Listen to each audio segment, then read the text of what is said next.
The best technique I was taught many years ago from one of the world-class performers I interviewed was the bookstore technique. All you do is walk into a bookstore and notice which section of books you naturally gravitate toward. Do you go right for the antique section, the sales book section, the romance section?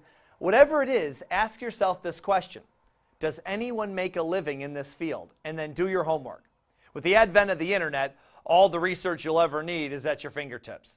And just keep repeating this process until you decide what you want to do. When this happens, you'll notice your level of ambition and enthusiasm for work begins to skyrocket. You'll look forward to going to work and you'll become one of the best in your field because you love it.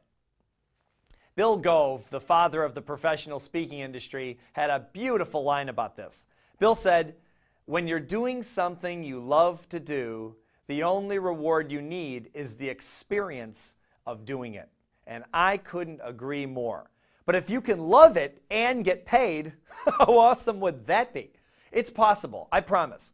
No excuses, just do the work. Find people who can help you and pay them whatever they ask. After all, this is your dream career and you only have one life to live. Go for it. When you do, magic is going to happen. People ask me all the time, how have I been able to interview all these world-class performers? And the truth is I've done it through contacts. World-class thinkers build an international network of contacts, which we'll discuss in detail in another show. So I'm constantly connecting with my network and letting them know who I'm trying to track down to interview. So a few years back, I'm working in my office at about 10:30 on a Friday night when I get a call from one of my contacts in South Beach, Miami. His name is Brian, and he's a very successful professional model. He says, "Steve, you gotta come down to South Beach tonight for a birthday party." And I said, "Brian, I really don't have time to drive an hour and a half to come to a party." He says, "It's for one of your world-class contacts." And I said, "Brian, it's 10:30 at night. It'll be midnight by the time I get there. Who could possibly be worth going down to South Beach for at midnight?" He said, "How about Hugh Hefner?" I said, "I'll see you at midnight." It turns out this was Hugh Hefner's 75th birthday party, and it was going to be taped and broadcast on TV. As a result, they only invited professional models, so I considered myself undercover. So I get to the party about midnight, and Mr. Hefner isn't there yet.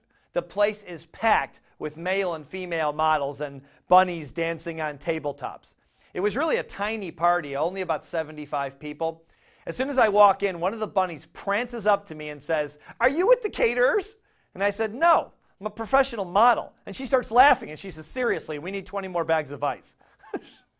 A few minutes later, I'm standing at the bar talking to Jeremy Piven, the actor, whose work I love, having a great time, and another bunny tells me I better get back to work. So much for being undercover. And I was wearing my very best members-only jacket. So about 1 a.m., Hef walks in finally, with the red smoking jacket on, of course, escorted by 3 of what appear to be very close friends. Obviously, he'd been helping them with their algebra homework, so I got to meet him. But he didn't really have time for the interview, so I decided to wait.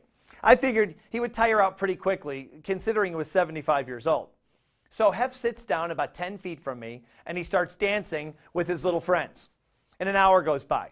It's 2 a.m., I'm still waiting, Hef is still dancing. By 3 a.m., the TV cameras were gone, and Hef was still dancing. I finally gave up at 4 in the morning and went home. When I walked